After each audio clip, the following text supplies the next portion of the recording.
তুই কি ভেবেছিস আমাদের বাড়ি চুপি চুপি যা আশা করবি আর আমরা কিছু জানতে পারবো না?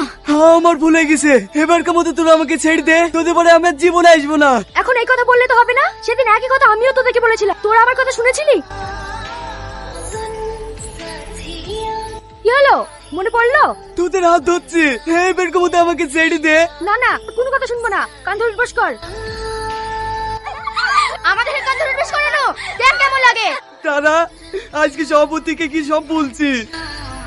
কি বাবা তুই না ইয়াসিন নাকি তোমাদের পাড়ায় গিয়েছিল, ওকে নাকি তোমরা অপমান করেছো? হ্যাঁ স্যার করেছি, আমাদেরকে লাগলে আমরাও কাউকে ছেড়ে দেবো না। মানে কিছুদিন আগে আমরাও ওদের বাড়ি গিয়েছিলাম, ওরাও আমাদেরকে অপমান করেছে। তোমরা এসব কি শুরু করেছো? তোমাদের এই উত্তরপাড়া দক্ষিণ পাড়া ঝামেলা কবে বন্ধ হবে বলো তো? স্যার শুরুটা আমরা আগে করিনি, শুরুটা ওরা আগে করেছে। ওরা আমাদেরকে এই ক্লাবে ঢুকতে দেয় না, আমাদেরকে ফুটবলও খেলতে দেয় না। কেন স্যার, আমরা মেয়ে বলে কি ফুটবল খেলতে পারবো না? মেয়েরা খেলবে ফুটবল, যা যা বাড়ি গিয়ে রুটি বানাগা। স্যার আমরা খেলবো ওদের সঙ্গে ফুটবল ম্যাচ। ঠিক আছে।